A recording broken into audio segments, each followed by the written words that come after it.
Bonjour à toutes et à tous. Nous sommes très heureux de vous accueillir aujourd'hui pour ce premier webinaire des rendez-vous Alter Equity.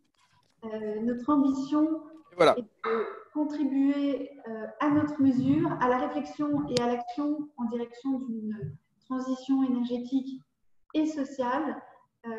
Et pour ce premier rendez-vous, nous avons choisi le thème des impacts du Covid dans le rapport à l'autre et le rapport à l'environnement, des enjeux qui nous semblent absolument majeurs dans une actualité très très forte. Et nous avons la chance de recevoir deux orateurs absolument exceptionnels. Honneur aux dames, je commence par vous, Monique. Est-ce que tout fonctionne bien, Lucas? Oui. Monique, vous êtes une des plus grandes intellectuelles françaises. Vous êtes philosophe, spécialiste de la philosophie grecque. Vous êtes maître de recherche, directrice de recherche au CNRS. Vous avez dirigé l'École normale supérieure pendant 7 ans, de 2005 à 2012. Vous avez créé et présidé Paris Sciences et Lettres. Vous êtes membre du Comité national d'éthique et vous faites également partie des jurés du concours mondial de l'innovation. Vous avez rédigé une vingtaine d'ouvrages. Vous avez y compris dirigé le dictionnaire d'éthique et de philosophie morale. Un grand merci d'être avec nous aujourd'hui. J'ai oublié de dire vos thèmes de prédilection sont la philosophie morale, l'éthique, et on connaît vos positions et votre engagement en faveur du libéralisme. Alain, tu es l'un des plus grands spécialistes français des questions énergie-climat, diplômé de l'école polytechnique et de l'ENSAE, docteur en économie de l'environnement, cofondateur du cabinet de stratégie climat Carbone 4, président aujourd'hui de la fondation Nicolas Hulot. Tu es membre du Haut Conseil pour le climat et tu as d'ailleurs présidé de différentes commissions sur ce sujet. Tu as également écrit de très nombreux ouvrages et tu animes un blog qui s'appelle La Chronique de l'Anthropocène. Un grand merci à toi également d'être avec nous aujourd'hui. Je vais commencer par des questions autour du sujet du rapport à l'autre. Cette crise sanitaire a marqué une digitalisation très très forte et très brutale de la société. Monique, pour vous, cette période pendant laquelle nous avons tellement appris à acheter sur Internet, appris à travailler à distance, appris à fonctionner avec un ordinateur avant d'être avec l'autre, qu'a-t-elle changé dans notre rapport à l'autre?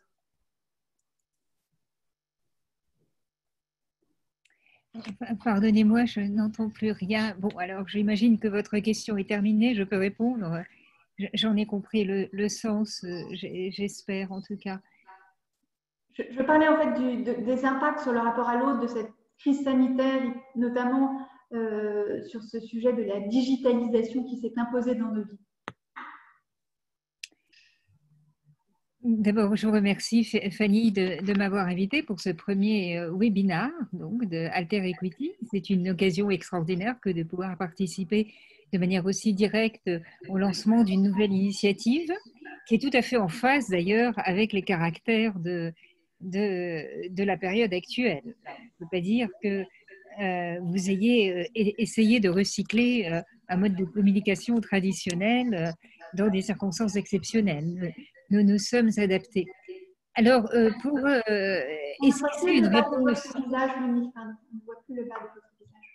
Pour esquisser une réponse à votre question, je dirais d'abord que d'une certaine façon, l'expérience du confinement, près de 2 mois de confinement, avec des rapports extérieurs extrêmement limités, des rapports sociaux quasi inexistants, même totalement inexistants, à la suite d'une crise sanitaire d'une extrême gravité, a modifié une chose essentielle, où le rapport à l'autre, au fond, n'est qu'un aspect, c'est le rapport entre l'intérieur et l'extérieur.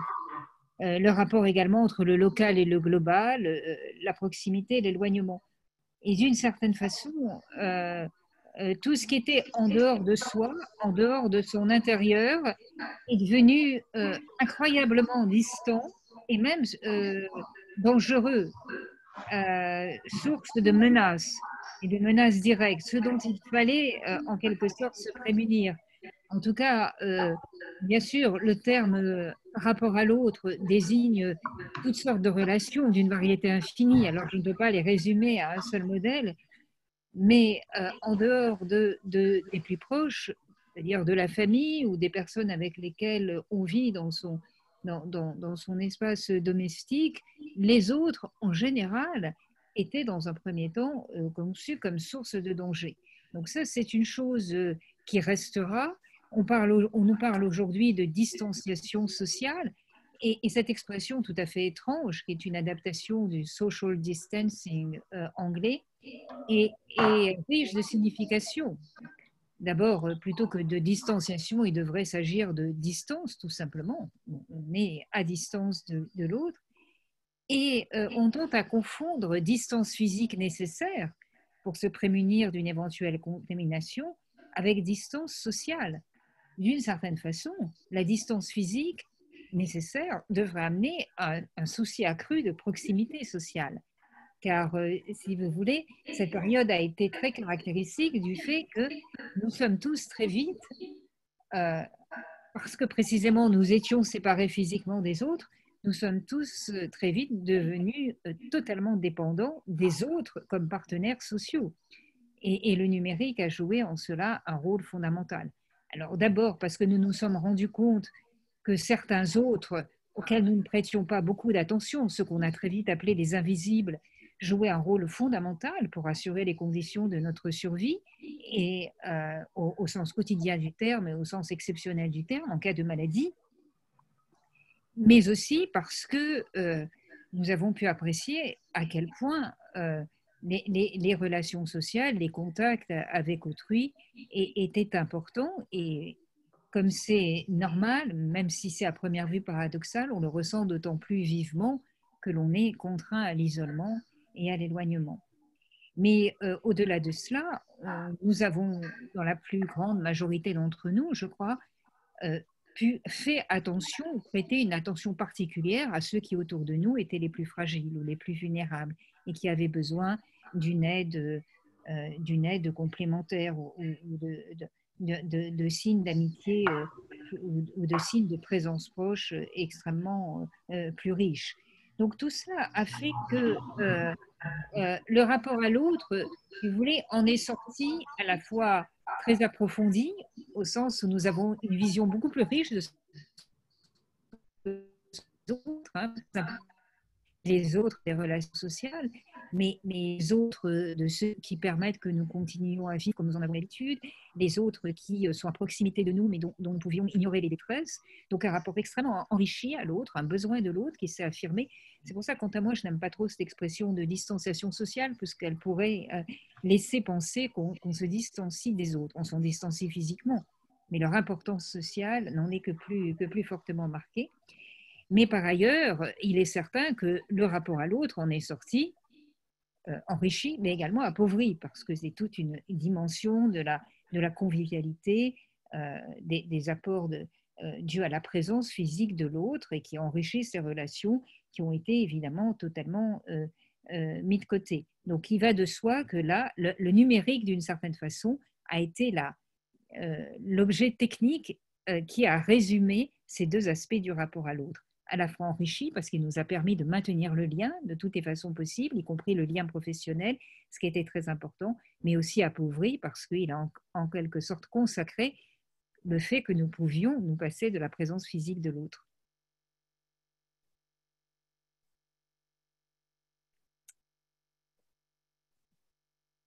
Pardon, j'avais mis on n'est pas encore tout à fait habitué, j'avais mis mon micro sur mute. Chez Alter Equity, notre différence, c'est que nous sommes un fonds très engagé vers une responsabilité sociale et environnementale. J'aime beaucoup cette phrase de Manuel Levinas qui nous dit « Face au visage de l'autre, ma responsabilité est infinie ». Pendant ces mois de confinement, nous avons vu l'autre par l'intermédiaire d'écrans qu'est-ce que cette période, de votre point de vue, a changé sur notre appréhension de la responsabilité à l'autre et peut-être aussi sur la responsabilité des entreprises à l'autre? Eh bien, la question que vous posez, je crois, va au cœur du problème parce que, pour répondre de manière extrêmement concrète, la nécessité du confinement qui s'est avérée, étant donné l'état de préparation où se trouvait, où nous nous trouvions collectivement, a été la seule solution à la crise sanitaire. Ah, en effet, à l'échelle de l'entreprise, euh, amener un certain nombre de prises de conscience dans leur rapport à l'autre. Par exemple, je crois que les chefs d'entreprise, en tout cas c'est l'expérience que j'en ai eue, ont réalisé, peut-être plus que jamais auparavant, à condition, sauf s'ils exercent des activités particulières, à quel point la sécurité de leur personnel était un enjeu majeur. Non seulement la sécurité physique, la sécurité sanitaire, être prémuni des accidents du travail éventuels, mais la sécurité en ce qu'elle est, d'une certaine façon, le signe de l'interdépendance. Dans une entreprise, euh, il est plus que jamais aujourd'hui, et on l'a vu parce que certaines entreprises ont eu du mal à se remettre en marche et certaines même ont dû carrément interrompre leurs activités parce qu'elles n'avaient pas bien compris ce message de sécurité, euh, assurer des conditions où on maximise en quelque sorte les chances que les personnels ne soient pas contaminés ou mis en situation vulnérable est véritablement devenu l'obligation majeure de l'employeur par rapport aux employés. Et le domaine, si je puis dire, des employés concernés, c'est considérablement étendu. Ce ne sont pas simplement ceux qui travaillent toute la journée physiquement dans le même lieu de travail, mais ça peut être par exemple une femme de ménage employée par l'entreprise qu'on ne voit jamais, qui disparaît en général, qui quitte les lieux vers 7h30 du matin, mais qui évidemment fait partie en quelque sorte de la communauté élargie de l'entreprise, car sa sécurité à elle aussi doit être assurée pour éviter toute espèce de chaîne de contamination qui pourrait se mettre en place. Donc cette conscience prise de la sécurité et que l'autre dans l'entreprise est un autre qu'il faut d'une certaine façon, non pas protéger de manière paternaliste, mais pour lesquels il faut être responsable des conditions de sécurité fondamentales. Ça, c'est une chose qui, je crois, restera et qui a été, bien sûr, c'est une obligation qui s'impose aux entreprises de manière générale et donc de manière abstraite. Là, elle a été concrètement vécue et je pense que ça laissera beaucoup de traces. Par ailleurs, les entreprises ont plus que jamais vu à quel point l'engagement de leurs employés était nécessaire à leur survie. Euh, la plupart des entreprises ont survécu parce que tout le monde a accès aux conditions nouvelles du travail, que lorsqu'elles étaient organisées, par exemple, sous forme de télétravail et indépendamment des contraintes familiales. Ça, c'est une chose qui aussi restera.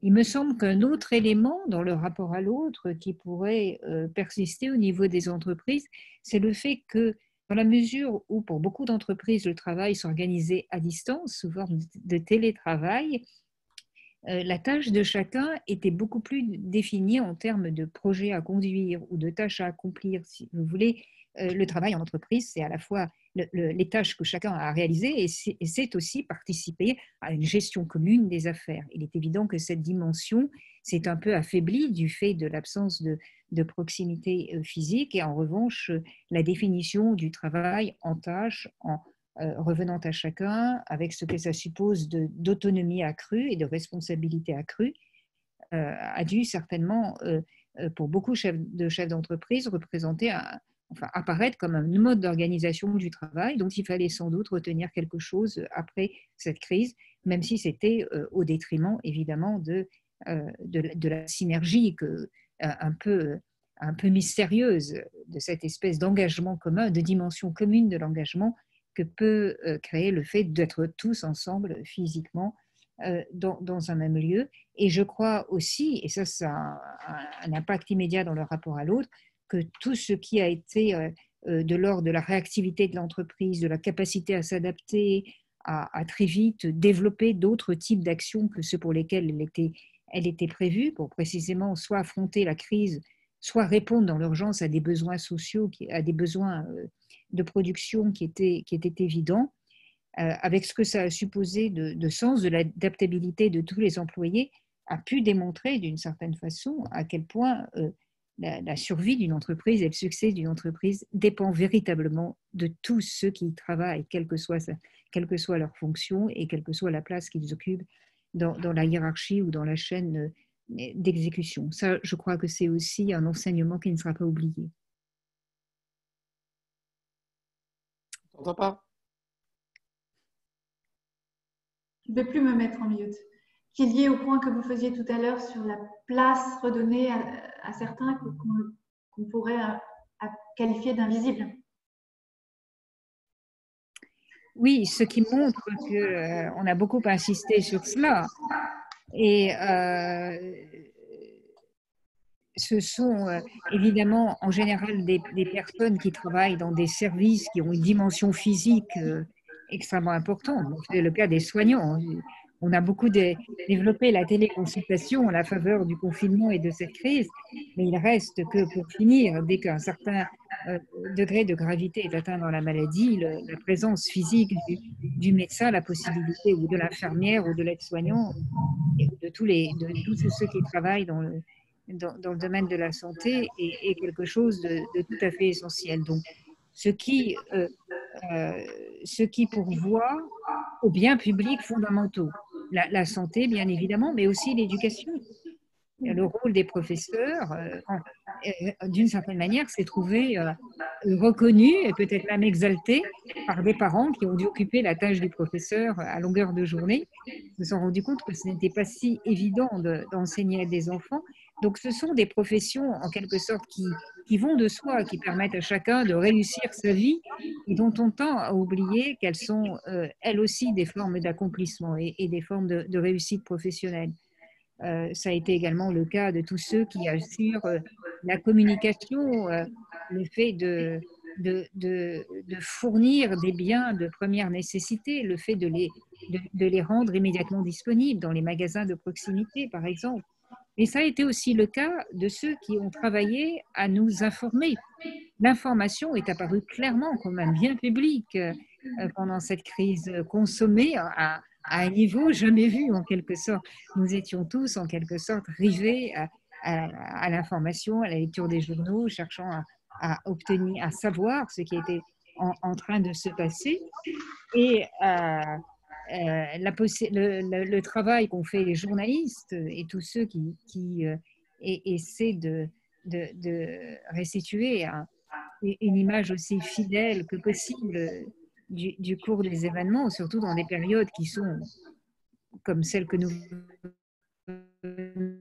traversons par nature, à supposer de leur part de déployer vraiment des trésors d'organisation et de possibilités, de capacités d'adaptation. La plupart des grands journaux que nous lisions tous les jours étaient rédigés chacun chez soi.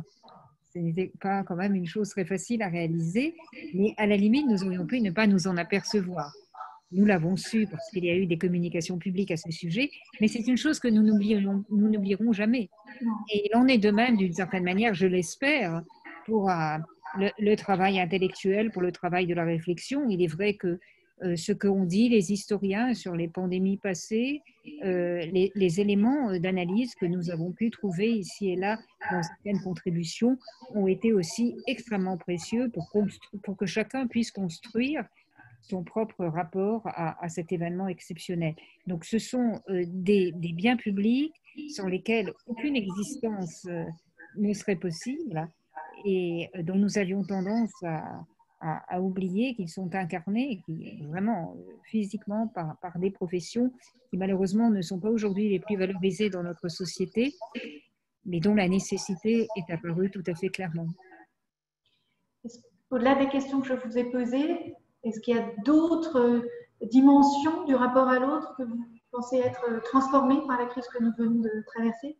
Alors, je voudrais peut-être m'adresser à certains qui, dans le public, sont associés à des startups ou qui même en dirigent ou ils travaillent parce que d'une certaine manière, cette forme nouvelle de la création de valeur, cette forme nouvelle d'entreprise qui est apparue il y a 2 décennies est tout à fait caractéristique d'une certaine manière des évolutions du rapport à l'autre que j'ai essayé de restituer jusqu'à présent.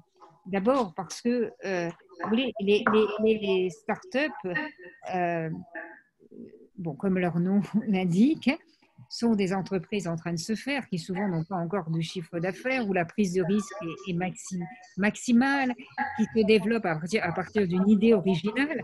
Alors tout cela est tout à fait exaltant et suscite l'enthousiasme, en particulier de la jeunesse. Et c'est véritablement formidable que la création d'entreprises ait dans certains domaines pris cette allure-là, mais d'une certaine manière, la valeur ajoutée exceptionnelle de la start-up, d'une certaine manière, dépend d'une extrême cohésion des équipes, avec ce que ça entraîne comme conséquence, c'est-à-dire parfois des formes de polyvalence, où des tâches précises ne sont pas assignées à chacun, où l'effet de synergie est absolument fondamental. Et donc, la présence physique, d'une certaine façon, est requise, où la discussion est permanente, où on est constamment en train de fabriquer de l'énergie commune, parce que sinon, l'entreprise paraîtrait un peu désespérée et beaucoup trop risquée pour aboutir. Mais ça, ce qui était également extrêmement grisant. Donc, les startups, d'une certaine façon, du fait même de leur ADN, si je puis dire, ont été immédiatement et très violemment confrontés à cette modification du rapport à l'autre. D'après les retours que j'ai eus pour certaines entreprises de ce type que je connais, leur capacité de réactivité, d'adaptation, et même pour un temps de s'éloigner de ce qui était leur chemin tout tracé, même si elles sont dans un milieu d'abord très concurrentiel, ne pouvant pas, même si une aide spéciale pour les startups a été prévue par notre gouvernement, il reste qu'elles ne peuvent pas émerger d'emblée aux aides qui sont réservées aux entreprises déjà bien installées, et que les investisseurs dont elles dépendent quand même directement sont en général effrayés par les périodes instables et risquées. Donc, dans un contexte extrêmement difficile, elles ont, pour ce que j'ai pu savoir, montré une inventivité extraordinaire. Alors, d'une certaine manière, je trouve qu'elles ont illustré la nécessité d'anticipation qui est plus que jamais liée à leur modèle, parce que c'est précisément ce qui était nécessaire dans cette période. Et dans la mesure où elles n'ont pas d'autre capital que le rapport qu'elles ont pour capital essentiel, la capacité de faire équipe et de créer des synergies au sein de leur équipe et qui se regroupent, elles ont d'une certaine façon fait, pour celles que je connais en tout cas, d'une condition difficile, une ouverture vers d'autres types d'organisations et vers un autre type de dynamisme. Merci beaucoup, Monique. Je vais me tourner vers Alain sur des questions liées à notre rapport à l'environnement. Et en premier lieu, Alain, j'aimerais te demander de faire un petit peu le point sur l'endroit où on en est aujourd'hui, pour que tout le monde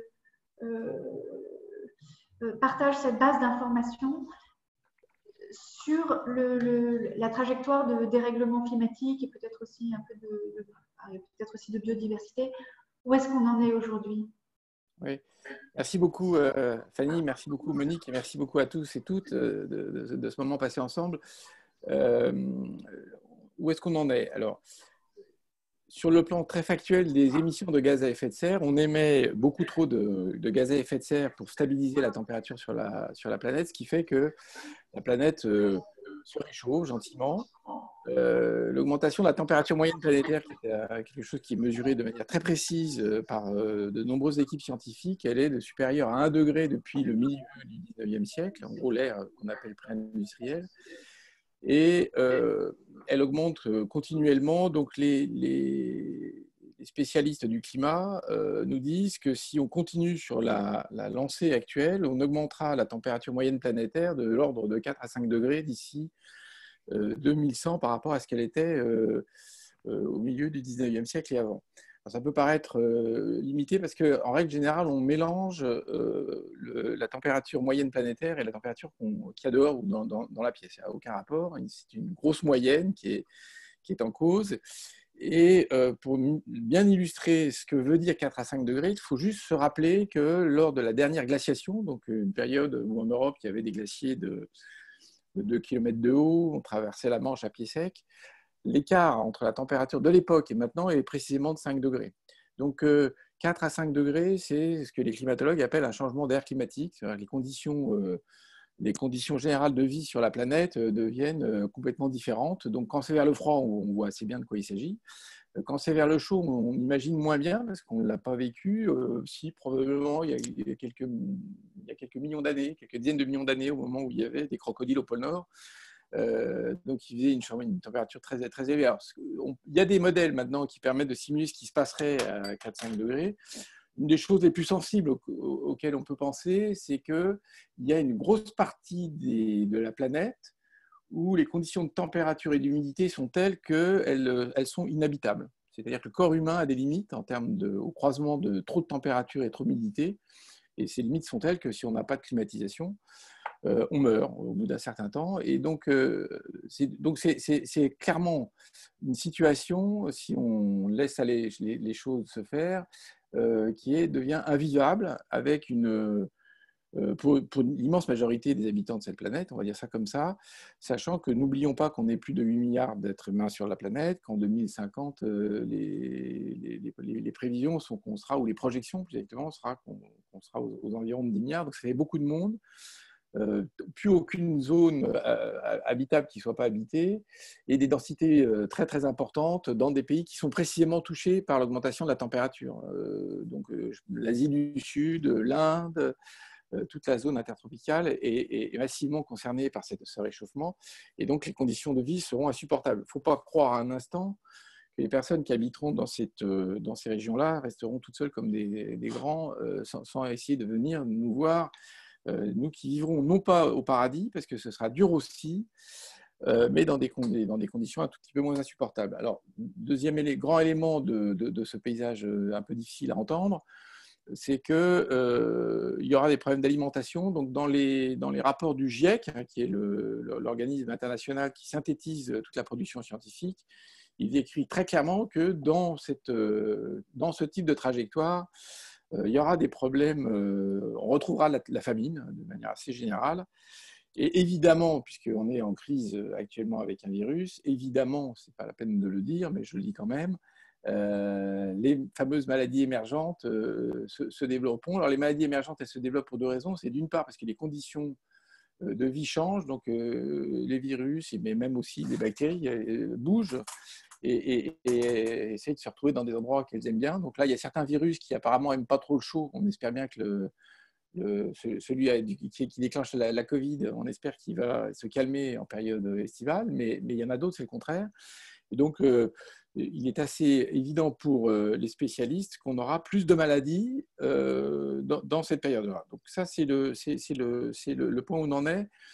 Les États sont très conscients. Pardon ? Moustiques.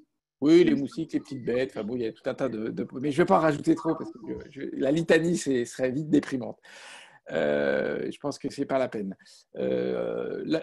Les États du monde entier, y compris les États-Unis, hein, je ne parle pas de Donald Trump qui est un peu particulier, ni de M. Bolsonaro, le patron du Brésil, mais en gros, les États ont bien conscience de ça. L'accord de Paris il a été signé de manière quasi unanime en 2015.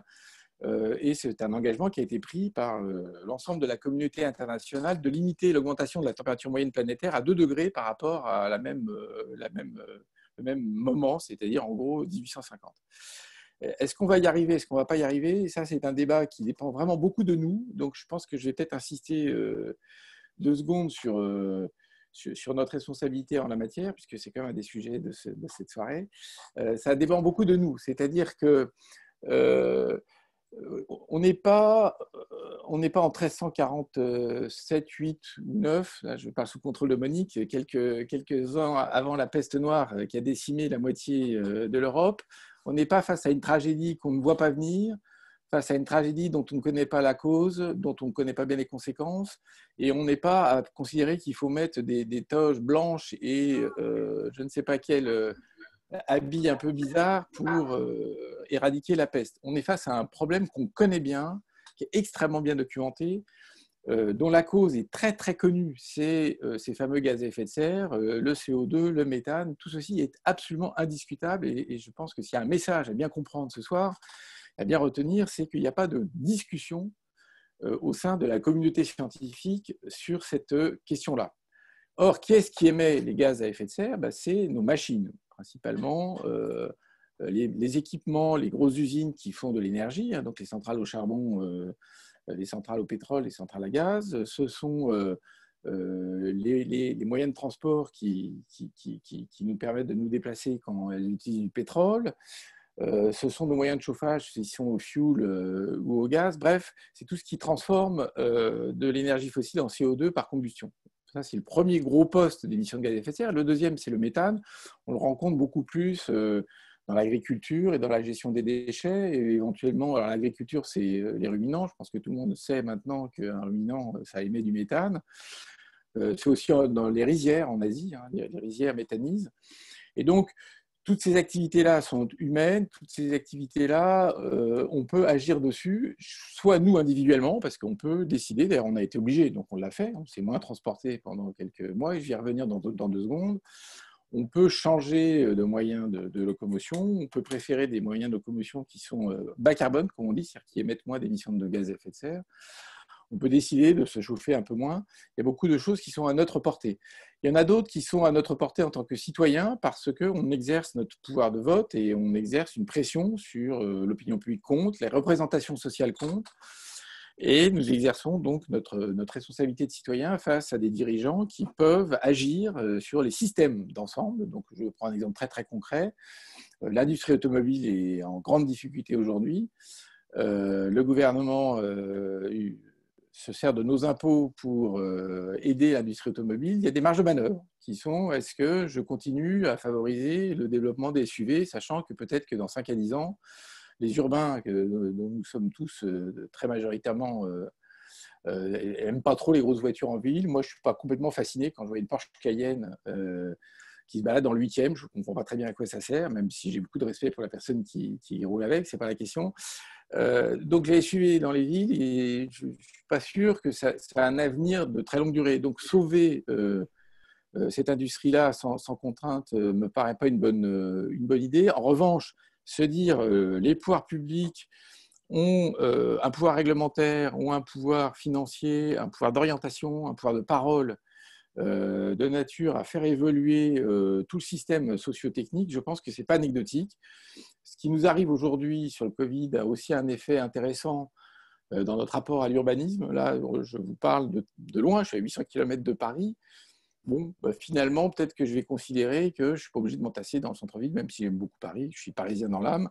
On va avoir des discussions aussi sur l'urbanisme, l'organisation territoriale, et on va peut-être se rendre compte qu'il y a des choses qu'on considérait comme totalement impossibles, qui ne le sont pas. Donc ça veut dire qu'on a une trajectoire centrale, je me résume, qui risque de nous emmener dans une situation extrêmement désagréable pour beaucoup d'entre nous et beaucoup de nos amis, de nos proches et de nos plus lointains. On a encore la possibilité d'éviter cette catastrophe annoncée en prenant toute une série de mesures qui sont soit à notre portée, soit qui sont qui sont à la portée du gouvernement, soit internationales, pour réussir à limiter la casse. Et limiter la casse, c'est rester sur une trajectoire où l'augmentation de la température moyenne planétaire ne dépasse pas 2 degrés. Alors pourquoi 2 degrés? D'une part, parce que c'est l'accord de Paris, et d'autre part, parce que les climatologues ont des modèles qui sont assez fiables, assez sérieux. Ils ne disent pas tous exactement la même chose, mais globalement, ils sont quand même bien d'accord. Et ils sont tous, ces modèles, préoccupés, si j'ose faire de l'anthropomorphisme sur un modèle, sur ce qui pourrait se passer au-delà de 2 degrés. Pourquoi? Parce qu'il y a des phénomènes physiques et des risques d'emballement qui sont strictement non linéaires. Et donc là, je ne vais pas non plus embêter tout le monde avec des mathématiques et de la physique, mais non linéaire, ça veut dire que chaque jour, la difficulté s'accroît, chaque jour, le problème s'accroît. Donc, c'est le dégazage d'hydrates de méthane en Sibérie et auprès de l'Arctique. C'est éventuellement des ruptures de blocs de glace gigantesques en Antarctique. Tout ça créerait des conséquences qui sont gravissimes. Et donc, les climatologues nous disent ne jouons pas la roulette russe. Donc, essayons d'éviter ça. Et comme, en fait, le prix à payer pour éviter ça, ce n'est pas un prix infini. Ça consiste à dire qu'il faut réformer nos structures et modifier nos comportements. Je pense que le prix et le jeu en vaut la chandelle et c'est encore jouable. Vous savez sans doute qu'on a demandé au GIEC s'il était souhaitable et possible de limiter cette température à 1,5 degré, qui est le nouveau Graal. Personnel, j'y crois pas du tout, parce que grossièrement, le climat est en train de réchauffer et le 1,5 degré, on l'aura atteint dans quelques décennies. Donc je pense que ce n'est pas possible. En revanche, limiter à 2 degrés, c'est un gros challenge, c'est un gros défi, mais ça me paraît encore à notre portée. Tu rappelles souvent que Henri de Castries, quand il dirigeait AXA, avait indiqué qu'un monde à 4 degrés n'était pas assurable ou plus assurable. Donc, ce que tu nous dis aujourd'hui, c'est qu'on est plutôt sur cette trajectoire-là, voire un petit peu au-dessus, et que si on s'y met vraiment, et on le peut, on peut rester à environ 2 degrés, ce qui permettrait d'éviter les phénomènes d'emballement.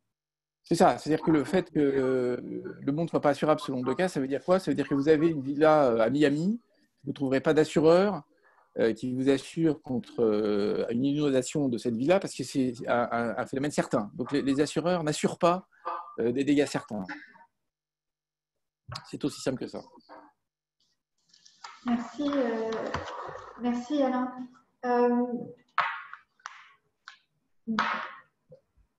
Monique évoquait tout à l'heure la question du risque sur la santé des salariés.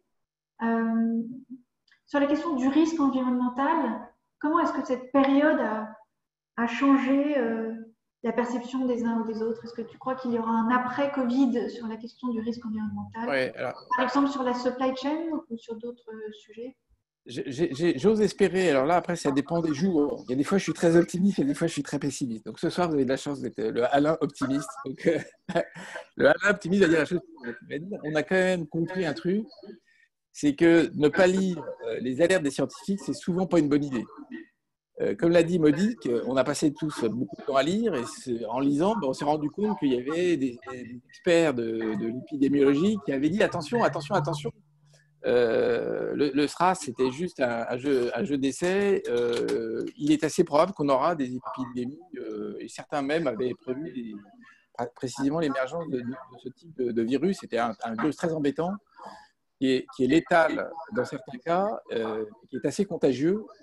Et c'est un peu compliqué parce qu'un virus qui est très brutal et qui tue comme Ebola, il y a un énorme avantage, c'est qu'il se balade moins facilement parce que si un virus ne se balade que s'il y a des gens pour le déplacer, et s'ils sont tous morts, ils ne se déplacent pas. Donc Ebola a quand même la grande vertu d'être extrêmement... je suis un peu cynique, mais c'est pour expliquer le truc. Hein.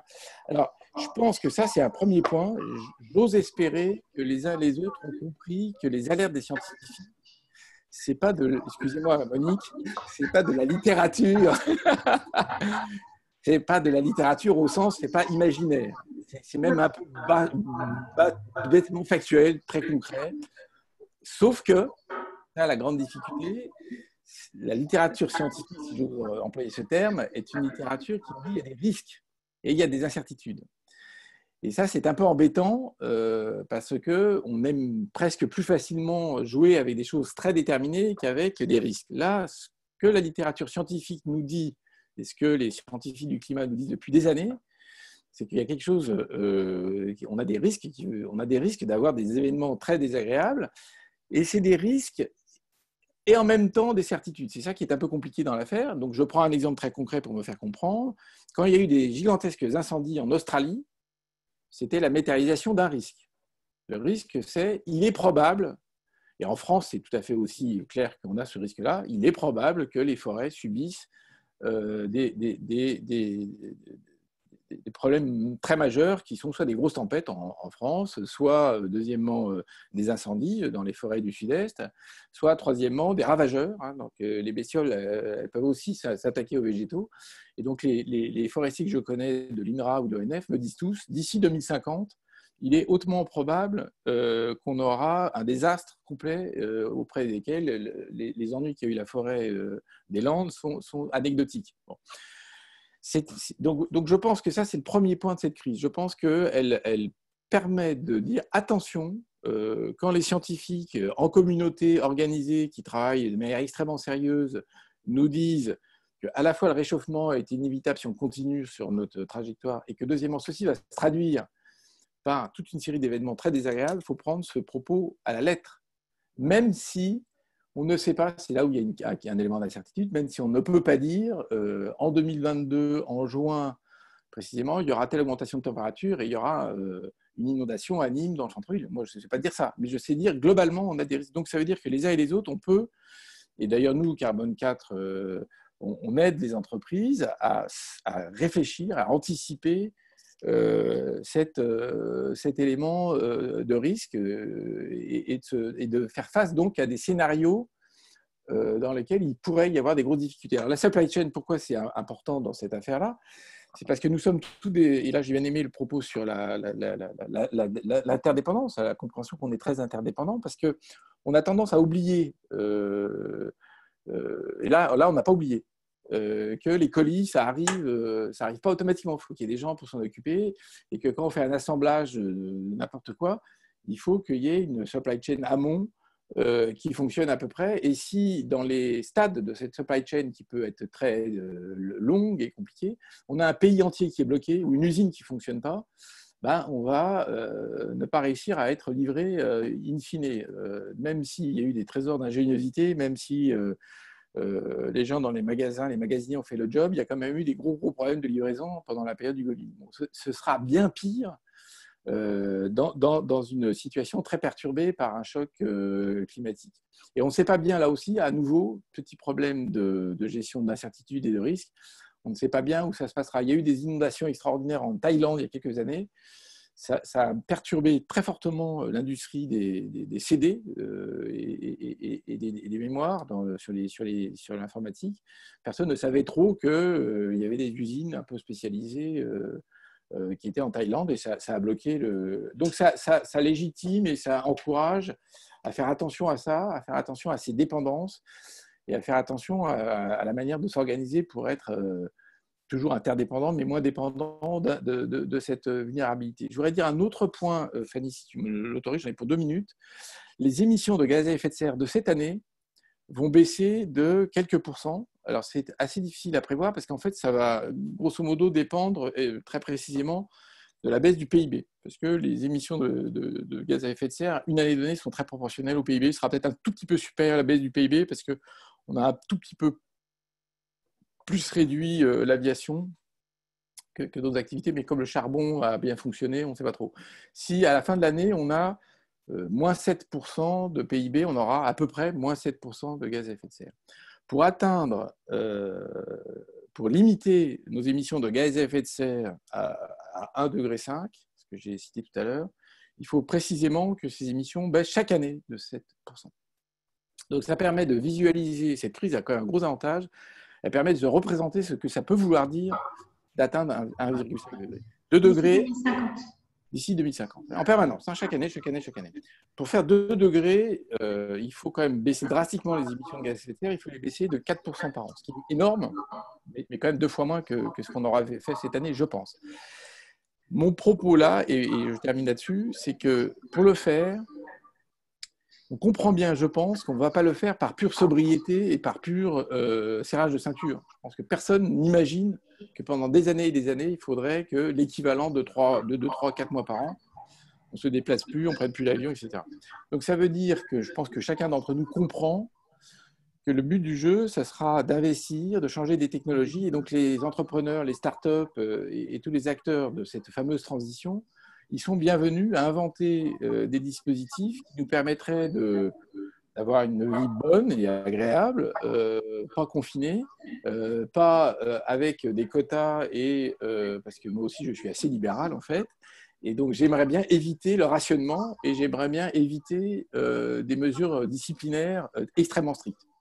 En matière de climat, si on veut éviter ça, la seule solution, c'est de mettre au point des technologies qui sont elles-mêmes, et des techniques, et des systèmes, et des organisations sociales, hein, ce n'est pas que la machine qui va régler le problème, qui soient acceptées collectivement et qui soient chacune d'entre elles à la fois très efficaces en matière énergétique et qui permettent à l'utilisateur final de réduire son empreinte carbone. J'ai parlé que du climat parce qu'on n'a pas le temps, mais évidemment que sur la biodiversité, les choses sont assez sensiblement équivalentes. Pour préciser un point, est-ce que tu peux nous expliquer la parabole de la baignoire sur le sujet climat?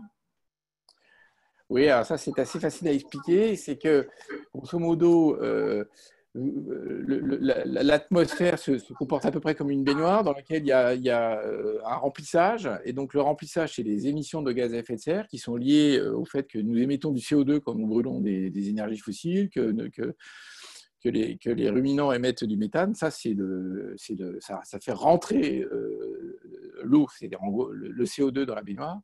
Et de l'autre côté, il y a une pompe. Donc, il y a l'équivalent de la bombe de la baignoire, et la pompe climatique, c'est les écosystèmes. Donc, en gros, c'est les océans et la biomasse. Donc, la biomasse, je crois qu'on se souvient un tout petit peu de ces cours, on se rappelle le fonctionnement de la chlorophylle, ça absorbe du CO2 et ça émet de l'oxygène. Donc, la biomasse absorbe du CO2. Et les océans, là, on le sait moins, mais ça a aussi une grosse pompe à CO2. Le seul petit problème, c'est que ce système-là, donc le système planétaire, il est OK pour être à l'équilibre, c'est-à-dire pour absorber des émissions de gaz à effet de serre, de CO2, que si elles sont à peu près 2 fois moins importantes que celles d'aujourd'hui. Grosso modo, un peu moins de 2 fois moins. On doit émettre 50 milliards de tonnes de CO2 équivalent et il faut réduire à une vingtaine. Donc, tant qu'on n'est pas à ce niveau-là, tant qu'on n'est pas là, bah, la baignoire se remplit plus qu'elle se vide. Et donc, si elle se remplit plus qu'elle se vide, à ce moment-là, il y a un effet de réchauffement, tout simplement parce que ces fameux gaz à effet de serre sont tels qu'il y a une partie de l'énergie du Soleil qui est capturée en dessous de la couche des gaz à effet de serre. C'est ça que ça fait. Il y a une asymétrie de l'énergie. Il y a plus d'énergie absorbée que d'énergie qui repart dans l'espace. Donc, l'analogie de la baignoire permet de comprendre qu'à un moment donné, il faut absolument réussir, si on veut stabiliser la température, à ce qu'on n'émette pas plus que la capacité de la planète à absorber le CO2.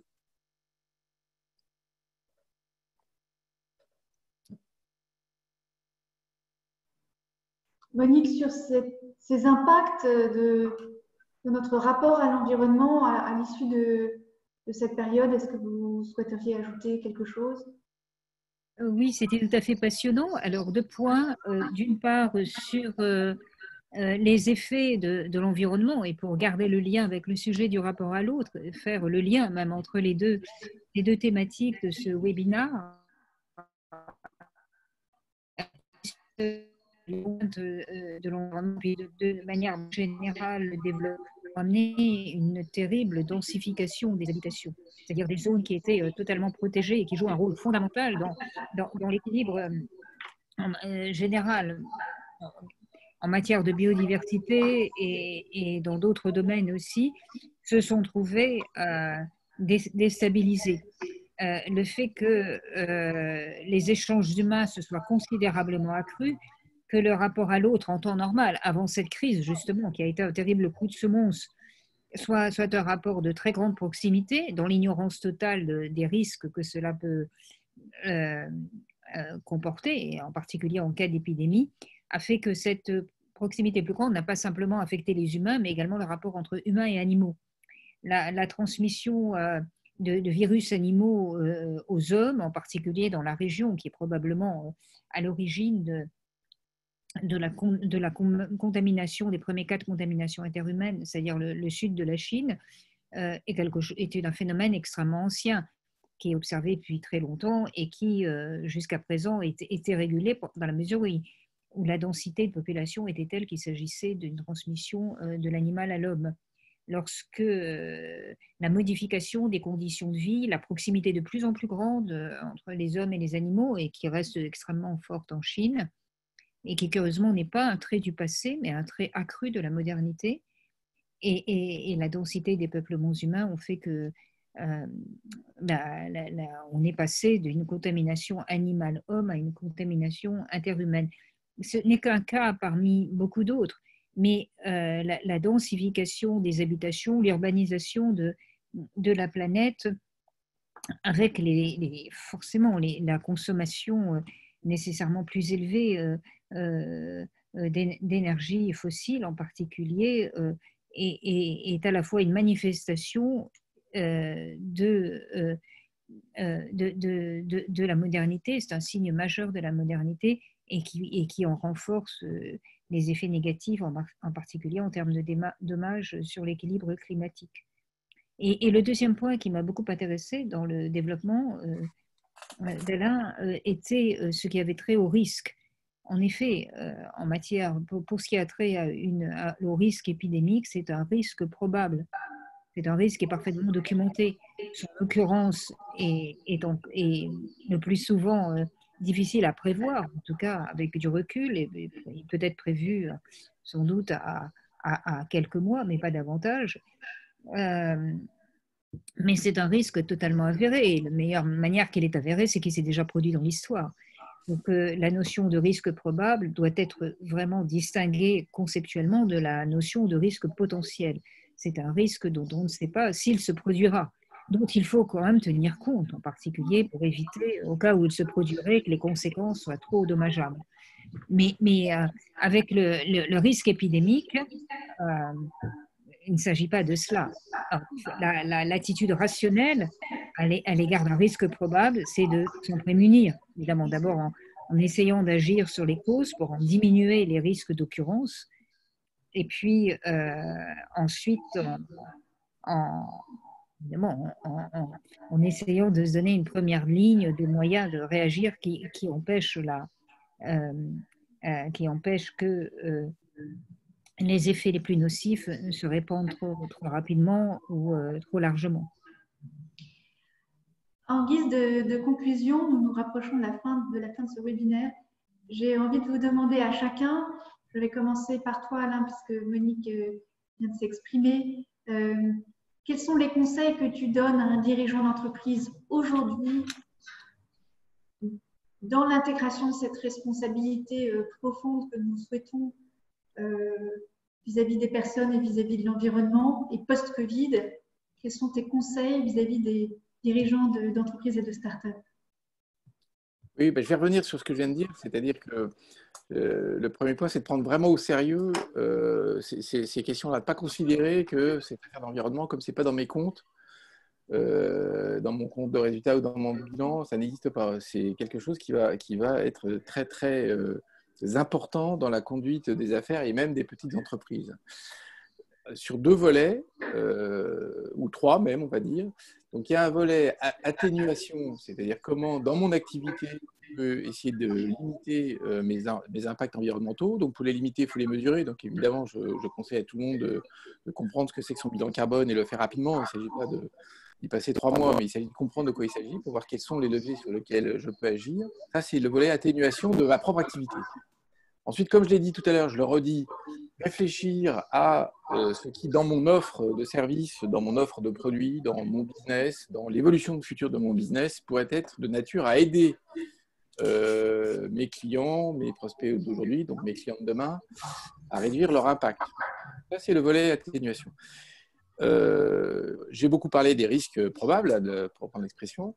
Et donc, je pense aussi qu'il faut bien réfléchir de manière plus défensive et de manière plus logique, en fait, plus naturelle, en fait, à l'idée qu'on s'expose sans trop le savoir à toute une série de risques.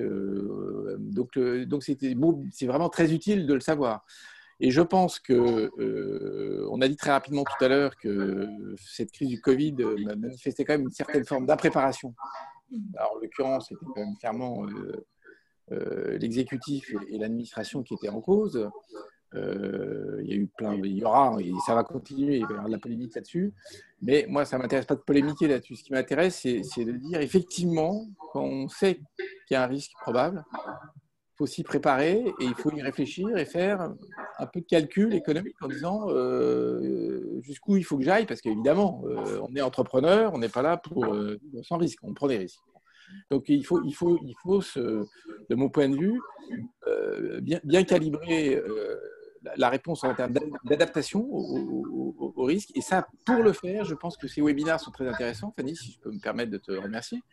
Non pas qu'on soit des grands sachants, mais on ouvre un peu les yeux et les oreilles et les chakras. Et après, à chacun d'entre nous de creuser, d'approfondir et de savoir qu'il y a énormément d'informations disponibles qui permettent d'y voir un peu plus clair. Je prends juste un exemple et je m'arrête, Fanny. Dans la grande région Nouvelle-Aquitaine, il y a un énorme travail qui a été fait pour le compte de la région, hein,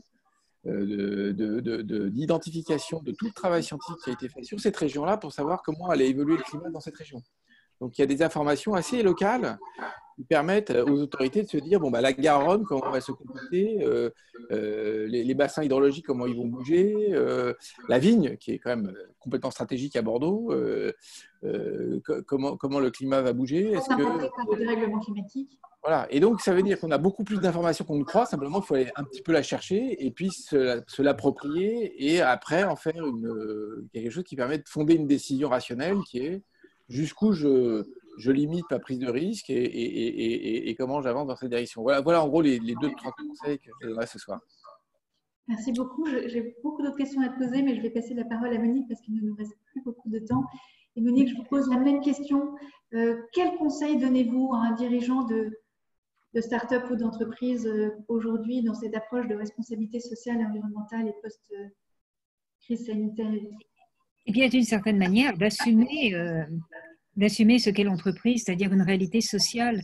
L'entreprise et l'économie n'est pas à côté de la société, elles sont dans la société. On disait il y a une vingtaine d'années, c'était un des mots d'ordre à gauche,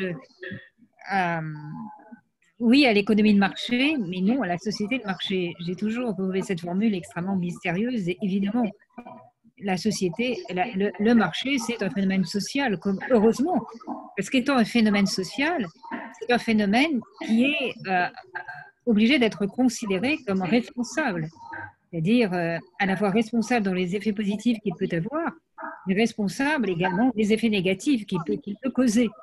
Donc, c'est cette dimension sociale de l'entreprise, pas sociale sociale au sens d'élément de la société, qui est apparu très clairement dans cette crise. Et d'une certaine façon, je trouve que c'est une bonne chose parce que ça nous ramène à la réalité. Je suis tout à fait d'accord avec ce qui vient d'être dit, mais la responsabilité de l'entreprise lorsque des dommages sont exercés est évidemment tout à fait réel et doit être assumé. Et par les multiples aspects de son activité, l'entreprise doit mettre en valeur ce rôle d'acteur social. À la fois un rôle social au sens traditionnel qu'on donne à ce terme, mais également le rôle d'acteur social.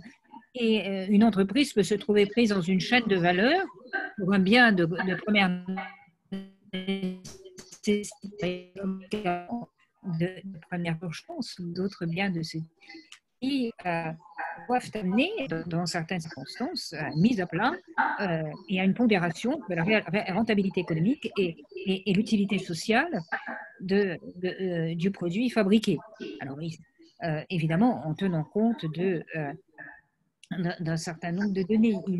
Le fait que les entreprises, d'une certaine manière, aient pu se mobiliser pour certaines d'entre elles, interagir avec les organismes publics, les institutions, parfois même les hôpitaux, de façon tout à fait, j'ose pas dire spontanée, parce qu'il y avait beaucoup de réflexions en amont, mais en tout cas avec une grande réactivité de façon très efficace, est un très bon signe qui montre qu'il faut sortir de ce clivage entre public et privé, entité publique, entité privée, et de cette vision tout à fait caricaturale de la société avec dont les acteurs économiques ne seraient plus dans lesquels les acteurs économiques ne seraient pas considérés comme des acteurs à part entière, qui, comme tous les acteurs, produisent des bienfaits et parfois produisent des méfaits. Mais la force des régulations sociales dans une société libérale, c'est d'arriver à corriger ces méfaits par la réflexion collective, un certain nombre de régulations. On a eu le sentiment, j'abuse du temps, on a eu le sentiment que le multilatéralisme perdait encore du terrain pendant cette période, notamment au niveau des Nations Unies et de l'Europe. Est-ce que vous croyez, Monique, que les entreprises peuvent faire quelque chose pour aider l'Europe à retrouver un espace d'action sur ces sujets sociaux et environnementaux, ou bien est-ce que ce sont seulement les États qui parviendront Non, l'Europe joue un rôle fondamental en matière de politique environnementale. Enfin, Alain pourra en parler. En tout cas, elle a les outils pour le jouer. N'oubliez pas ce que fut la déclaration de la nouvelle présidente de la Commission lorsqu'elle a pris ses fonctions, où elle a, comme signe fort de son mandat et signe distinctif surtout, annoncé un grand plan Europe verte. Je ne me rappelle plus le nom précis qui avait été donné à cela, mais l'intention était claire. Bon, évidemment, cela a été en partie désintégré, en tout cas différé par la crise actuelle qui est survenue peu de temps après. Mais en matière de multilatéralisme, de normes internationales, l'Europe a joué un rôle très important. Quand même, la COP 21 était en grande partie, même si c'était une initiative internationale, l'Europe a joué un rôle de moteur tout à fait remarquable. Et l'Europe joue aussi un rôle important en termes d'exemplarité. Il ne faudrait pas qu'elle se limite à ça et en abandonnant toute espèce de force opérationnelle. Mais c'est sans doute, comme c'est la première terre, d'une certaine façon, depuis plusieurs dizaines d'années, on peut observer le règne de la paix perpétuelle, qui est un cas unique dans le monde. J'espère que ce sera là qu'on pourra observer les premières avancées véritables en termes de lutte contre le changement climatique. Nous l'espérons tous. Alain, est-ce que tu veux ajouter un dernier point? Oui, je partage complètement ce que vient de dire Monique. Le terme, c'est Green New Deal. Green New Deal, c'était ça, c'est vrai. Et moi, je pense qu'il y a comme d'habitude des tensions entre forces contradictoires. La vie humaine est comme ça. Et donc, et les médias ont un peu tendance à zoomer toujours sur le caractère obscur et sur comme on dit dans un grand film, la force obscure. Le côté obscur de la force, évidemment. Donc, on est effectivement dans une situation dans laquelle il est possible que tous ceux qui sont du bon côté, on va dire, qui sont donc des entrepreneurs qui ont intérêt à ce que l'ensemble européen aille dans le bon sens, le fassent savoir, le manifestent. Et je pense qu'il y a un alignement possible. Il ne s'agit pas de demander à tous de faire de la politique et d'aller faire des manifs tous les matins, mais il s'agit de faire savoir quand même qu'il n'y a pas contradiction entre le business, l'entreprise, le marché et un avenir commun positif, que c'est tout à fait possible. Il faut juste que les régulations aillent dans ce bon sens d'alignement des intérêts privés et d'intérêt général. Je pense qu'il n'y a pas tellement de débat. En plus, pour le coup, on a un peu de chance, pour les raisons que j'ai dites tout à l'heure, et sur lesquelles je reviens, c'est que le paysage global, il est très bien documenté. Donc, on sait bien là où il ne faut pas aller, et on sait bien là où il faut aller et comment. On n'a peut-être pas le détail de la feuille de route, mais ça c'est normal, c'est aussi aux entreprises de construire ce détail. Donc je crois que nos entreprises, chacun d'entre nous, on a intérêt à avoir une Europe qui va de l'avant dans cette direction-là, et on n'a pas intérêt du tout à la laisser s'enfermer dans des combats d'arrière-garde qui risqueraient de sauver des business et des activités qui sont totalement destructrices de l'environnement. On dit toujours que le capitalisme a une capacité de création destructrice ou de destruction créatrice, c'est le terme de Schumpeter.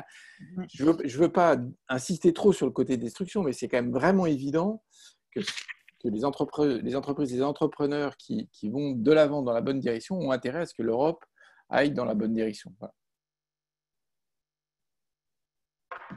C'était passionnant. Il nous faudrait encore 3 heures pour aller jusqu'au bout de ces sujets. Un immense merci à vous, participants et orateurs. Et je vous dis à tous, à bientôt. Merci beaucoup. Au revoir. Bonne soirée. Merci.